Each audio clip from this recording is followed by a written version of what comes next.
જય માતાજી દોસ્તો, મહાદેવ વાસ્તુ ચેનલમાં તમારું ખૂબ ખૂબ સ્વાગત છે.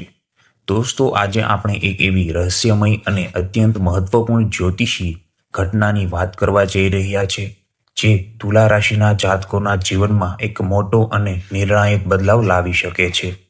ખાસ કરીને 20 અને 30 જૂનનો સમય તુલા રાશિ માટે એક અત્યંત મહત્વપૂર્ણ સમય રહેવાનો છે. આપણા જીવનમાં ગ્રહોની સ્થિતિ સતત બદલાતી રહે છે અને તેની સીધી અસર આપણા મન, વિચાર અને ભવિષ્ય પર પડતી હોય છે. પણ જ્યારે વાત રાહુની આવે ત્યારે આ અસર કંઈક અલગ જ હોય છે. રાહુને એક અત્યંત પ્રભાવશાળી અને માયાવી ગ્રહ માનવામાં આવે છે. શાસ્ત્રો અનુસાર રાહુ એક છાયા ગ્રહ છે, પણ તે જીવનમાં જે સકારાત્મક પરિવર્તન લાવે છે, જે ચમત્કારિક પરિવર્તન લાવે છે, તે કોઈ આમ ગ્રહ નથી લાવી શકતો. રાહુની આ ગતિશીલતા 25 જાન્યુઆરી 2026ના રોજ શતલિષિતા નક્ષત્રમાં પ્રવેશ સાથે શરૂ થઈ હતી અને તેનો ખૂબ જ ઘનિષ્ઠ અને મોટો પ્રભાવ 20 થી 30 જૂનના સમયગાળામાં દરમિયાન તુલા રાશિ પર સૌથી વધારે જોવા મળવાનો છે.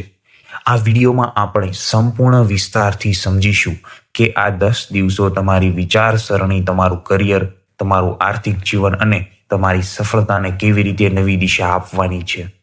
રાહુને શનિદેવનો છાયા ગ્રહ કહેવામાં આવે છે. જ્યારે પણ આ ગ્રહ કે નક્ષત્ર પરિવર્તન કરે છે ત્યારે તે જાતકના જીવનમાં સીધી ઉથલ-પાથલ મચાવી દે છે. રાહુ આપણી માનસિક સ્થિતિ પર સીધો હુમલો કરે છે, આપણા મનને કાબૂમાં લેવાનો પ્રયાસ કરે છે. આ ગ્રહને ભ્રમિત કરનાર ગ્રહ પણ કહેવામાં આવે છે, કારણ કે તે માયા ઊભી કરે છે અને આપણે જે નથી તે દેખાડવાનો પ્રયાસ કરે છે. પરંતુ અહીંયા એક વાત સમજવી ખૂબ જ જરૂરી છે. રાહુ માત્ર નુકસાન નથી કરતો. રાહુ એક એવો ચમત્કારી ગ્રહ છે જે રંકને રાજા બનાવી નાખવાની તાકાત ધરાવે છે. રાહુ એક એવી ઉર્જા છે જે આપણને લીકથી હટીને દુનિયાની પારંપરિક સોચથી અલગ વિચારવાની શક્તિ આપે છે. લોકો પોતાની મર્યાદાઓથી બહાર આવીને કંઈક મોટું કરવા માંગે છે. જે લોકો રિસ્ક લેવાથી ડરતા નથી, તેમના માટે રાહુ એક વરદાન રૂપ સાબિત થઈ શકે છે. તે આપણા વિચારોને એટલો બળવાન અને વિસ્તાર આપે છે કે આપણે આબાદ પણ થઈ શકીએ છીએ, અને જો ધ્યાન ના રાખીએ તો બરબાદ પણ થઈ શકીએ છીએ. આ છે રાહુની અસલી તાકાત. તમારું સંપૂર્ણ જીવન બદલવા માટે સક્ષમ છે. હવે તુલા રાશિની કુંડળીની વાત કરીએ તો રાહુ કુંભ રાશિમાં બિરાજમાન છે, જે રાહુની પોતાની જ રાશિ છે, સમાન માનવામાં આવે છે. અહીંયા રાજુ શતભિષા નક્ષત્રમાં 3જા ચરણમાં છે. શતભિષા નક્ષત્રના સ્વામી શનિદેવ છે, જે તુલા રાશિ માટે યોગકારક ગ્રહ છે. તેથી આ સમય દરમિયાન રાહુના આ નક્ષત્ર પરિવર્તનના ખૂબ જ શુભ અને સકારાત્મક પરિણામો આપણને જોવા મળશે.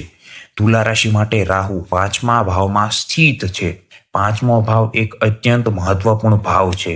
આ ભાવ શીખવવાનું, બુદ્ધિનું, સંતાનનું પ્રેમ, સંબંધોનું અને સૌથી મોટી વાત અચાનક ધનલાભ યાની કે બિગ મનીનું ભાવ છે.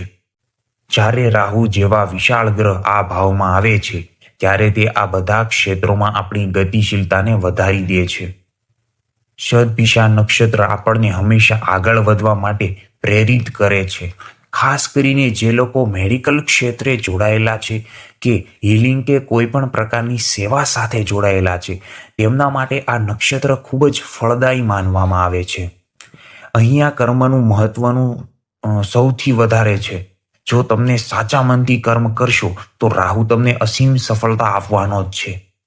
પરંતુ દોસ્તો, એક વાતનું ખાસ ધ્યાન રાખવાનું છે કે પોતાના મન પર કંટ્રોલ રાખવાનો અત્યંત આવશ્યક છે.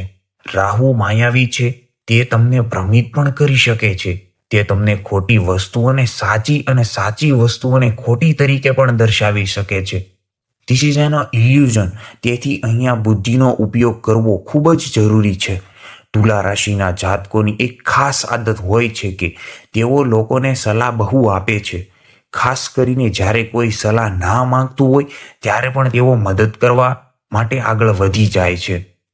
પરંતુ આ 20 થી 30 જૂનના આ અગત્યના દરમિયાન તમારે આ આદત પૂર્ણ કાબુ મેળવવાનો છે આદત પર. તમારે એમ માનીને ચાલવાનું છે કે તમારી સલાહથી આખી દુનિયા બદલવાની નથી. જો તમે વગર માંગે સલાહ આપશો તો તમે તમારા વ્યક્તિત્વનું મૂલ્ય ગુમાવી બેઠશો અને સાથે સાથ જીવનમાં બિનજરૂરી મુશ્કેલીઓને આમંત્રણ આપશો. તેથી જ્યારે કોઈ તમારી પાસે સલાહ માંગે ને ત્યારે જ તમારે તમારો મત આપવાનો છે. તમારી પાસે જે જ્ઞાન છે તેનો ઉપયોગ પોતાના વિકાસ માટે કરો. જ્ઞાનને વહેંચવામાં થોડું કંજૂસ બનવું. આ સમય તમારા માટે વધારે ફાયદાકારક રહેવાનો છે. આર્થિક દૃષ્ટિએ જોઈએ તો 20 થી 30 જૂનનો આ સમયગાળો તુલા રાશિ માટે ખૂબ જ લાભદાયક રહેવાનો છે. તમે આર્થિક રીતે વધારે મજબૂત બનશો. 5મા ભાવમાં રાહુ હોવાથી તમારી અંદર નવું શીખવાની જિજ્ઞાસા ખૂબ જ વધશે. જો તમે શેર માર્કેટ, મ્યુચ્યુઅલ ફંડ કે કોઈ પ્રકારના રોકાણ સાથે જોડાયેલા છો તો આ સમય તમને અત્યંત મોટો લાભ આપી શકે છે. પરંતુ એક શરત છે, રાહુ તમને લાલચ પણ આપી શકે છે અને વધારે પડતા જોખમ લેવડાવાઈ શકે છે. તેથી રોકાણ કરતી વખતે અત્યંત સાવધાની રાખવી. બજારની સ્થિતિને સમજ્યા વગર, પૂરતી માહિતી મેળવ્યા વગર કોઈના પણ કહેવાથી મોટું રોકાણ કરવું નહીં. જો તમે પ્રોપર રીતે સ્ટડી કરીને વ્યવસ્થિત રીતે રોકાણ કરશો તો રાહુ તમને અચાનક મોટું ધન લાભ કરાવશે. પણ જો વિચાર્યા વગર આગળ વધ્યા તો રાહુ અત્યંત ઊંડાઈમાં તમને ડૂબાડી બેઠવાનો છે. તેથી રોકાણમાં હંમેશા તજ્ઞની સલાહ લેવી અને વિચારીને જ પગલાં ભરવા. આ સમય દરમિયાન તમારું માઇન્ડ ખૂબ જ શાર્પ રહેવું જોઈએ, જેનો ઉપયોગ તમારે સાચી દિશામાં કરવાનો છે, એક સાચી ડાયરેક્શનમાં કરવાનો છે. હવે આપણે રાહુની દ્રષ્ટિઓની વાત કરીએ તો જે તમારા પ્રથમ ભાવ એટલે કે તમારી રાશિ તુલા પર સીધી પડી રહી છે. જ્યારે રાહુની દ્રષ્ટિ લગ્ન ભાવ પર પડે છે ત્યારે તે વ્યક્તિની વિચારધારાને સંપૂર્ણ રીતે બદલી નાખે છે. તમારી સોચનો દાયરો વિશાળ થશે. તમને જે પણ કાર્ય મળશે તમે તેની ઊંડાઈમાં જવાનો પ્રયાસ કરશો. કોઈ પણ વાતને ઉપરથી જોઈને નિર્ણય લેવાના બદલે તમે તેનું ડીપ એનાલિસિસ કરશો અને તે વિશેની સંપૂર્ણ માહિતી મેળવીને જ આગળ વધશો. આ અભિગમ તમારા સક્સેસ રેટને ખૂબ જ વધારી દેશે. બીજી એક અત્યંત મહત્વપૂર્ણ વાત એ છે કે જો તમે છેલ્લા કેટલાક સમયથી માનસિક રીતે પરેશાન છો કે ટેન્શનમાં છો તો રાહુ તમને ઓલ્ટરનેટિવ થેરાપી, મેડિટેશન, હિલિંગ અને આધ્યાત્મિક પ્રેક્ટિસ તરફ દોરી જશે. તમને એવી નવી વિદ્યાઓ શીખવવાનો મોકો મળશે જે તમારા મનને શાંતિ આપશે. આ પ્રક્રિયામાં થોડો સમય જરૂર લાગશે. તે તમારા સ્વાર્ગી વિકાસ માટે ઉત્તમ રહેવાનું છે. આ સમય નવું શીખવાનો છે અને તમે જે પણ નવું શીખશો તે ભવિષ્યમાં તમને મોટો ફાયદો અપાવશે. રાહુ તમારી પર્સનાલિટીને એક ગજબનું આકર્ષણ આપશે, જેથી લોકો તમારી વાતોથી જલ્દી પ્રભાવિત થઈ જાય. તુલા રાશિના દોસ્તો, 20 થી 30 જૂનનો આ 10 દિવસો છે. આ સમયગાળો તમારા જીવનમાં એક ફ્રેશ સ્ટાર્ટ આપી રહ્યો છે. આ દિવસોમાં તમારે હર એક સ્થિતિને સમજીને શાંતિપૂર્વક વર્તન કરવાનું રહેશે. હરેક વાત અને પર્સનલ લેવાની છે. આ આદત છે ને આ છોડવાની છે. કોઈ તમારા માટે કંઈ પણ બોલે, તમારે તેનું ખોટું લગાડવાના બદલે પોતાના લક્ષ્ય પર ફોકસ રાખવાનો છે. તમારી એનર્જી ખૂબ હાઈ રહેવાની છે. તેથી આ એનર્જીને પોઝિટિવ રસ્તા પર ચેનલાઇઝ કરવી ખૂબ જ જરૂરી છે. પરિવાર સાથે સમય વિતાવજો. ભાઈબંધો સાથે સંબંધો સુધારવાની દિશામાં પગલાં ભરજો. પિતાનો સહયોગ તમને ખૂબ સારો મળવાનો છે અને તેમની સલાહથી તમારા અટકેલા મહત્વપૂર્ણ કાર્યો છે જે પૂર્ણ થશે. સ્વાસ્થ્યની દ્રષ્ટિએ જોઈએ તો જૂનો કોઈ રોગ હશે તો તેમાંથી મુક્તિ તો મળવાની જ છે અને તમારી રોગ પ્રતિકારક શક્તિમાં પણ વધારો થશે. આ 10 દિવસો તમારી અંદર એક નવી ઉર્જાનો સંચાર કરશે. બસ તમારે સાચી દિશામાં આગેકૂચ કરવાની છે. છેલ્લે આપણે ઉપયોગી વાત કરીશું જેથી આ સમયનો વધુમાં વધુ લાભ તમે લઈ શકો અને નેગેટિવ અસરોથી બચી શકો. તુલા રાશિના સ્વામી છે શુક્રદેવ. શુક્રદેવ દૈત્ય સાર્ય છે અને તે રાહુના પણ ગુરુ માનવામાં આવે છે.